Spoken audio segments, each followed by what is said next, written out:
भूतिया हवेली राघव को रहस्यमयी और डरावनी जगहों का बेहद शौक था।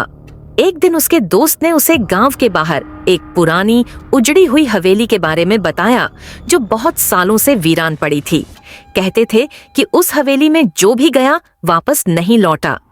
राघव ने इस बात को चुनौती समझा और हवेली देखने का फैसला किया। शाम को सूरज ढलते ही राघव अपने कैमरे और टॉर्च के साथ हवेली की ओर चल पड़ा। हवेली के पास पहुंचते ही उसे एक अजीब सी ठंडक महसूस हुई। हवेली के चारों तरफ घना अंधेरा था और हर चीज जैसे खामोश हो गई थी।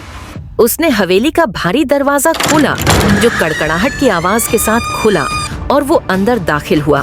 अंदर का माहौल बेहद डरावना था। दीवारों पर धूल की मोटी परत जमी हुई थी और जगह जगह मकड़ी के जाले फैले हुए थे।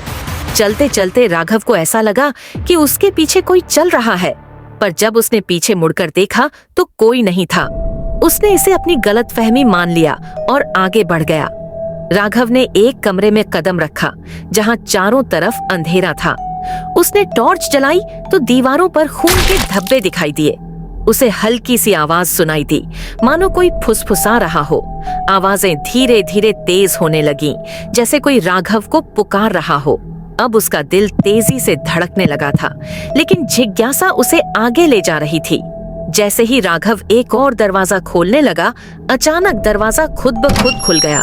सामने एक लंबा काला साया था जो धीरे धीरे उसकी ओर बढ़ रहा था। राघव ने टॉर्च की रोशनी उस साए की तरफ की, पर उसकी जगह सिर्फ अंधेरा ही नजर आया। अचानक किसी ने उसके कंधे पर हाथ रखा। राघव ने पीछे मुड़कर देखा, पर वहां कोई नहीं था। उसका चेहरा पसीने से भीग गया और डर उसके दिल में घर करने लगा। राघव ने भागने की कोशिश की, लेकिन उसके पैर जैसे जमीन में धंस गए हों। उसने चिल्लाने की कोशिश की, पर उसकी आवाज भी जैसे किसी ने बंद कर दी हो। तभी एक खौफनाक चेहरा उसके सामने उभरा, जिसकी आंखें लाल और चेहरे पर एक भयानक मुस्कान थी।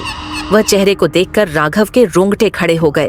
वह धीरे धीरे उसकी तरफ बढ़ता जा रहा था। अचानक राघव का दम घुटने लगा और उसे लगा कि अब उसकी आखिरी घड़ी आ गई है। उसने पूरी ताकत से खुद को खींचा और भागने की कोशिश की। जैसे तैसे वह दरवाजे तक पहुंचा और बाहर भाग गया। बाहर आकर उसने एक गहरी सांस ली और पीछे मुड़कर देखा तो हवेली फिर से अंधेरे में डूब चुकी थी। राघव के अंदर की हिम्मत ने उसे वापस लाने दिया, लेकिन वह हमेशा के लिए डर के साए में जीने लगा। वह जानता था कि उसने एक ऐसी भयानक शक्ति का सामना किया है जो उसे शायद कभी नहीं छोड़ेगी।